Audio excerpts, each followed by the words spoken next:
Hello दोस्तों, स्वागत है आपका अपने चैनल एग्जाम ऑन पे। तो फिर से मैं हाजिर हूँ 28 दिसंबर 2020 के इंपॉर्टेंट इवेंट्स के साथ। आप पूरा वीडियो ध्यान से देखिएगा क्योंकि लास्ट में आपको 2 क्वेश्चंस के जवाब देने हैं। आज का पहला क्वेश्चन है, पीएम मोदी द्वारा किस इंडियन स्टेट में ईस्टर्न डेडिकेटेड फ्रेट कॉरिडोर के लार्जेस्ट सेक्शन का इनॉग्रेशन किया गया है? तो पूर्वी समर्पित मालवाहक गलियारे के लार्जेस्ट सेक्शन का इनॉग्रेशन किया है पीएम मोदी ने। कहां पर? यूपी में। यूपी में खुर्जा करके एक प्लेस है, वहीं पर इस सेक्शन का इनॉग्रेशन पीएम मोदी ने किया है। लार्जेस्ट सेक्शन क्यों कहा जा रहा है इसको? देखिए, ये जो सेक्शन है ये ईस्टर्न डेडिकेटेड फ्रेट कॉरिडोर का एक पार्ट है जो खुर्जा से भाऊपुर कानपुर में एक प्लेस है, इसके बीच में होगा। और इस सेक्शन की टोटल लेंथ कितनी है? 351 किलोमीटर। इसीलिए इसको ईस्टर्न डेडिकेटेड फ्रेट कॉरिडोर का सबसे लंबा सेक्शन कहा जा रहा है, जिसका इनॉग्रेशन किया है पीएम मोदी ने खुर्जा में। हालांकि वर्चुअल तरीके से किया गया है। इंडिया में इस समय 2 डेडिकेटेड फ्रेट कॉरिडोर्स हैं। एक है लुधियाना, पंजाब से लेकर वेस्ट बंगाल तक जाता है, जिसको आप ईस्टर्न डेडिकेटेड फ्रेट कॉरिडोर कहते हैं। और दूसरा है वेस्टर्न डेडिकेटेड फ्रेट कॉरिडोर, यह जाता है दिल्ली से लेकर जवाहरलाल नेहरू पोर्ट ट्रस्ट यानी मुंबई तक। इसके अलावा इंडिया में 3 और डेडिकेटेड फ्रेट कॉरिडोर की प्लानिंग की जा रही है, जिसका अनाउंसमेंट नेशनल रेल प्लान 2030 में किया गया है। हालांकि अभी इंडिया में 2 ही फ्रेट कॉरिडोर हैं।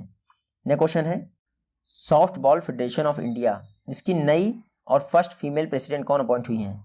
तो recently soft ball federation of India की फर्स्ट फीमेल प्रेसिडेंट कौन अपॉइंट हुई हैं? नीतल नारंग। कौन? नीतल नारंग। ये देखिए, ये है नीतल नारंग। ये soft ball federation of India की फर्स्ट फीमेल प्रेसिडेंट बन गई हैं। अच्छा, नीतल नारंग ने किसको रिप्लेस किया है? तो राणा गुरमीत सिंह सोढ़ी को रिप्लेस कर दिया है। यहाँ पे देखिएगा, नीतल नारंग इंडिया के सॉफ्ट बॉल फेडरेशन की first female president. Soft ball federation of India की बात करें तो 1961 में इसकी स्थापना हुई थी। हेडक्वार्टर कहाँ है? इंदौर एमपी में इसका हेडक्वार्टर है और सीईओ हैं प्रवीण अनावकर। नेक्स्ट क्वेश्चन है, योगा वेलनेस सेंटर सेटअप करने के लिए रिसेंटली किसने एस व्यासा के साथ एक मेमोरेंडम ऑफ अंडरस्टैंडिंग साइन किया है? तो NCDC, national cooperative development corporation, इसने एस व्यासा मतलब देखिए, स्वामी विवेकानंद योगा अनुसंधान संस्थान, ये कर्नाटक के बेंगलुरु में स्थित एक योगा संस्थान है एस व्यासा, जिसके साथ एनसीडीसी ने रिसेंटली एक मेमोरेंडम ऑफ अंडरस्टैंडिंग साइन किया है। अब एस व्यासा में यानी स्वामी विवेकानंद योगा अनुसंधान संस्थान में एक योगा वेलनेस सेंटर सेटअप किया जाएगा एनसीडीसी के कोऑपरेशन से। क्योंकि एनसीडीसी ने ये एमओयू साइन किया है तो इसके विषय में जान लेते हैं। नेशनल कोऑपरेटिव डेवलपमेंट कॉर्पोरेशन, 1963 में इसकी स्थापना हुई थी, मिनिस्ट्री ऑफ एग्रीकल्चर के तहत कार्य करता है और रिसेंटली इसने एस व्यासा के साथ पार्टनरशिप की है बेंगलुरु में एक योगा वेलनेस सेंटर सेटअप करने के लिए। नेक्स्ट क्वेश्चन है, आर्म फोर्सेस मेडिकल सर्विसेज यानी एएफएमएस का डायरेक्टरेट जनरल किसे अपॉइंट किया गया है? तो एएफएमएस का नया डायरेक्टरेट जनरल अपॉइंट किया गया है रजत दत्ता को। वाइस एडमिरल रजत दत्ता यानी इंडियन नेवी से बिलोंग करते हैं। वाइस एडमिरल रजत दत्ता को एएफएमएस का नया डायरेक्टरेट जनरल बनाया गया है। देखिए, जो एएफएमएस यानी आर्म फोर्सेस मेडिकल सर्विसेज का डायरेक्टरेट जनरल होता है, वो तीनों सेनाओं का चीफ मेडिकल ऑफिसर भी होता है। तो आप देखिएगा, रिसेंटली चीफ मेडिकल ऑफिसर कौन अपॉइंट हुए हैं? रजत दत्ता, जो कि आर्म फोर्सेस मेडिकल सर्विसेज के डायरेक्टर जनरल होंगे। अच्छा, इन्होंने रिप्लेस किसको किया है? तो लेफ्टिनेंट अनूप बैनर्जी को इन्होंने रिप्लेस कर दिया है। अनूप बैनर्जी को रिप्लेस कर दिया है। नेक्स्ट क्वेश्चन है, रिसेंटली किस स्टेट गवर्नमेंट द्वारा करियर पोर्टल लॉन्च करने के लिए यूनिसेफ के साथ पार्टनरशिप की गई है? तो रिसेंटली ओडिशा स्टेट गवर्नमेंट ने, किसने? ओडिशा स्टेट गवर्नमेंट ने यूनिसेफ के साथ पार्टनरशिप करके एक करियर पोर्टल लॉन्च किया है। किसके लिए? जो हायर सेकेंडरी स्टूडेंट्स हैं उनके लिए एक करियर पोर्टल लॉन्च किया है। ये जो करियर पोर्टल होगा, ये हायर सेकेंडरी में पढ़ने वाले स्टूडेंट्स को करियर रिलेटेड कई सारी इंफॉर्मेशन प्रोवाइड करेगा। अभी क्या होता है कि हमें कुछ जानकारी नहीं होती कि इंटर के बाद क्या करें, यानी 10+2 के बाद क्या करें, लेकिन ये जो करियर पोर्टल है जिसको ओडिशा गवर्नमेंट ने लॉन्च किया है, ये हायर सेकेंडरी के स्टूडेंट्स को करियर ग्रोथ में हेल्प करेगा। इसको यूनिसेफ की मदद से लॉन्च किया गया है ओडिशा गवर्नमेंट ने। ओडिशा इसमें चर्चा में क्यों है? क्योंकि वर्ल्ड का लार्जेस्ट हॉकी स्टेडियम ओडिशा के राउरकेला में बन रहा है। कहाँ पर? विश्व का सबसे बड़ा हॉकी स्टेडियम ओडिशा के राउरकेला में बन रहा है। उसके अलावा 2023 का हॉकी वर्ल्ड कप ये भी ओडिशा में ही होगा। नया क्वेश्चन देखते हैं, world economic league table recently CBER द्वारा रिलीज किया गया है। आपको बताना है CBR की रिपोर्ट के अनुसार इंडिया थर्ड लार्जेस्ट इकोनॉमी किस वर्ष तक बन जाएगा। तो CBER centre for economics and business research recently इसके द्वारा अनाउंस किया गया है कि इंडिया 2030 तक यानी 2030 तक वर्ल्ड की थर्ड लार्जेस्ट इकोनॉमी बन जाएगा। कब तक? 2030 तक इंडिया विश्व की तीसरी सबसे बड़ी अर्थव्यवस्था बन जाएगा नॉमिनल बेसिस पर। हालांकि PPP परचेजिंग पावर पैरिटी के बेसिस पर तो अभी भी है। तो नॉमिनल बेसिस पर इंडिया 2030 तक, कब तक? 2030 तक विश्व की तीसरी सबसे बड़ी अर्थव्यवस्था बन जाएगा। हालांकि इन्होंने ये भी कहा है कि इंडिया 2025 तक, कब तक? 2025 तक पांचवी सबसे बड़ी इकोनॉमी बन जाएगा। चाइना और यूएस के विषय में CBER ने अपनी रिपोर्ट में कहा है, वर्ल्ड इकोनॉमिक लीग टेबल में कहा है कि चीन जो है 2028 तक, कब तक?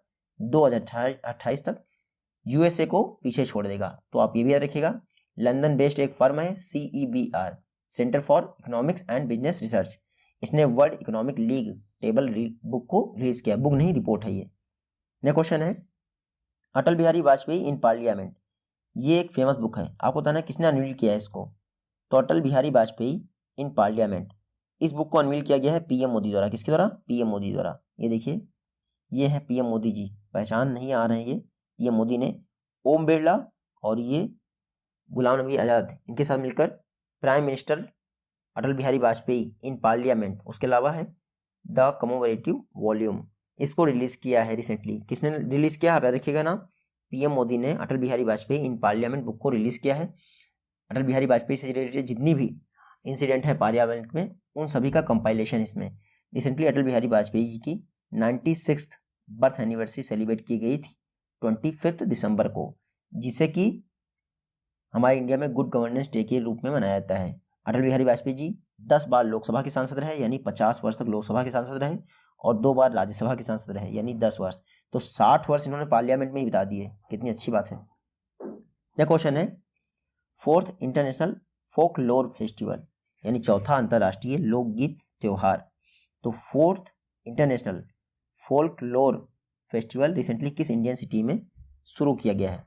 तो चौथा अंतर्राष्ट्रीय लोकगीत त्योहार रिसेंटली चंडीगढ़ में, कहाँ पर? चंडीगढ़ में शुरू किया गया है। जो कजाकिस्तान के इंडिया में एम्बेसडर हैं अलीमबायो यरलन, इनके द्वारा इस लोकगीत फेस्टिवल का इनॉग्रेशन किया गया है। 3 दिनों तक चंडीगढ़ में चलेगा। और चंडीगढ़ किसके लिए फेमस है? देखिए, ये यूटी है और पंजाब हरियाणा की ज्वाइंट कैपिटल भी है चंडीगढ़। चंडीगढ़ सुखना लेक के लिए और अब्दुल कलाम रॉक गार्डन, इसके लिए फेमस है। तो रॉक गार्डन कहाँ है? चंडीगढ़ में है, और सुखना लेक चंडीगढ़ में है। नेक्स्ट क्वेश्चन है 2020 के लिए miss trans queen of India किसे चुना गया है? तो रिसेंटली सिने सोनी को, किसको? सिने सोनी को। ये देखिए, ये हैं सिने सोनी, ट्रांसजेंडर कम्युनिटी से बिलोंग करते हैं। 2020 के लिए इनको miss trans queen of India चुना गया है। अच्छा, इन्होंने हराया किसको, यानी फर्स्ट रनर अप कौन रही हैं? तो नीथू RS रही हैं फर्स्ट रनर अप, हालांकि जीती हैं सिने सोनी। तो याद रखिएगा, miss trans queen of India 2020 के लिए सिने सोनी बन गई हैं। इंडिया में 2017 से ये miss trans queen competition organise किया जा रहा है। इस बार विनर कौन है? सिने सोनी, याद रखिएगा आप नाम। नेक्स्ट क्वेश्चन है रिसेंटली ICC द्वारा men's ODI player of the decade award और साथ ही साथ sir Garfield Sobers award for ICC men's cricketer of the decade किसको दिया गया है? तो सर गैरफील्ड सोबर्स अवार्ड और ICC men's ODI player of the decade award दोनों विराट कोहली को मिले। किसको? विराट कोहली को। ये देखिए, ये है विराट कोहली, इनको इस बार के लिए नहीं, मतलब डिकेड का सर गैरफील्ड सोबर्स अवार्ड दिया गया है। और इस दशक के लिए यानी 2010 से लेकर 2020 के बीच में men's ODI player of the decade चुने गए हैं विराट कोहली, आप देखिएगा। उसके अलावा इंडियन टीम के जो कैप्टन थे फॉर्मर MS धोनी, उनको captain of ICC men's ODI team of the decade चुना गया है। तो दशक की ODI टीम का कैप्टन किसे चुना गया है? MS धोनी को। हालांकि T20 टीम की बात करें तो MS धोनी को T20 की जो दशक की टीम है उसका भी कैप्टन चुना गया है। सिर्फ टेस्ट जो टीम है दशक की ICC टेस्ट टीम, उसके कैप्टन विराट कोहली हैं। बाकी ODI और T20 टीम के कैप्टन दशक की हमारे महेंद्र सिंह धोनी ही चुने गए हैं, आप इतना याद रखिएगा। ICC, क्योंकि ICC ने ये अवार्ड अनाउंस किए हैं तो आपको याद रखना चाहिए। इंटरनेशनल क्रिकेट काउंसिल स्थापना कब हुई थी? 1909 में। इसका हेडक्वार्टर कहाँ है? इसका हेडक्वार्टर है दुबई में। और ग्रेग बार्कले रिसेंटली इसके नए चेयरपर्सन चुने गए हैं। हालांकि ग्रेग वार्केल बिलोंग कहाँ से करते हैं ये आपको बताना होना चाहिए, न्यूजीलैंड से। सीईओ कौन है? मनु सावनी आईसीसी के सीईओ हैं। नेक्स्ट क्वेश्चन है, बैडमिंटन वर्ल्ड फेडरेशन द्वारा निकिता खकीमोव पर 5 वर्ष का बैन लगा गया है। आपको बताना है निकिता खकीमोव कहाँ से बिलोंग करते हैं, तो ये बिलोंग करते हैं रशिया से। ये महिला नहीं है, पुरुष हैं। ये हैं निकिता खकीमोव, रशिया से बिलोंग करते हैं, बैडमिंटन के जाने माने प्लेयर हैं। रिसेंटली इन पर 5 वर्ष का बैन लगा दिया है बैडमिंटन वर्ल्ड फेडरेशन ने। बैडमिंटन वर्ल्ड फेडरेशन की बात करते हैं, 1934 में बैडमिंटन वर्ल्ड फेडरेशन की स्थापना हुई थी। हेडक्वार्टर इसका कुआलालंपुर यानी मलेशिया में है। प्रेसिडेंट कौन है? पॉल एरिक इस समय इसके प्रेसिडेंट हैं। नेक्स्ट क्वेश्चन देखते हैं, ministry of road transport highway ने जो व्हीकल्स के डॉक्यूमेंट्स हैं उनकी वैलिडिटी को कब तक बढ़ा दिया है? तो कोविड-19 क्राइसिस चल रहा था, तो ministry of road transport and highways जो पहले ड्राइविंग लाइसेंस है, हमारा आरसी है या परमिट्स हैं, इनकी वैलिडिटी को कितनी बार बढ़ा चुका है? काफ़ी बार। 31 दिसंबर तक ये वैलिडिटी थी, रिसेंटली इसको बढ़ाकर 31 मार्च 2021 कर दिया गया है। जितने भी व्हीकल्स के डॉक्यूमेंट्स होंगे उनकी अब नई परमिसिबल लिमिट कब तक होगी, यानी वैलिडिटी को 31 मार्च 2021 तक बढ़ा दिया गया है। इंडिया में मोटर व्हीकल एक्ट कब पास हुआ था? 1988। बाद में उसको अमेंड किया गया है 2019 में, तो आप इतना जरूर याद रखिएगा। नेक्स्ट क्वेश्चन है, ये है फेमस पर्सनालिटीज, रिसेंटली इनका निधन हो गया।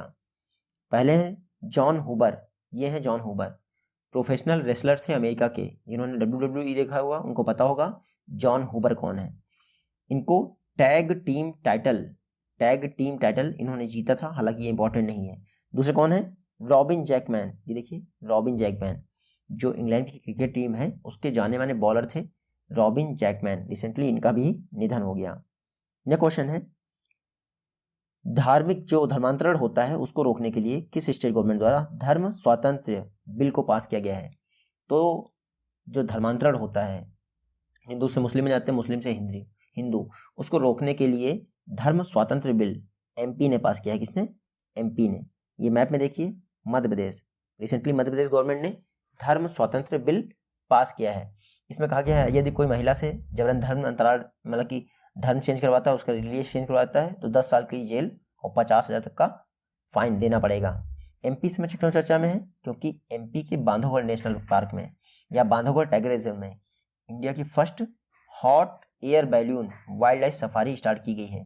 तो Bandhavgarh national park, Bandhavgarh tiger reserve, India की first hot air balloon wildlife safari MP में स्टार्ट की गई है। अपने याद रखिएगा। सीएम कौन है एमपी के? शिवराज सिंह चौहान। गवर्नर कौन है? आनंदीबेन पटेल जो कि यूपी की भी गवर्नर है। नेक्स्ट क्वेश्चन है, इंडियन गवर्नमेंट ने आईएनएस सिंधुवीर जो गिफ्ट किया था उसको किस कंट्री द्वारा रिसेंटली कमीशन कर दिया गया है? तो मैंने पहले ही पढ़ाया था, आईएनएस सिंधुवीर इंडियन गवर्नमेंट ने म्यांमार को गिफ्ट किया था। किसको? म्यांमार को। तो आईएनएस सिंधुवीर इंडियन गवर्नमेंट ने म्यांमार को गिफ्ट किया था अक्टूबर 2020 में। अब उसको म्यांमार की गवर्नमेंट द्वारा कमीशन कर दिया गया है और उसका नया नाम क्या है? म्यांमार में इसका नाम है यूएमएस मिनिए थिनकापू। हालांकि ये इंपॉर्टेंट नहीं है आपके लिए, थिनकापू यूएनएस मिनिए, ये म्यांमार में उसका नाम रखा गया है। अब म्यांमार की नेवी का पार्ट होगा आईएनएस सिंधुवीर। रिसेंटली इसको म्यांमार की जो नेवी है उसने कमीशन कर दिया है।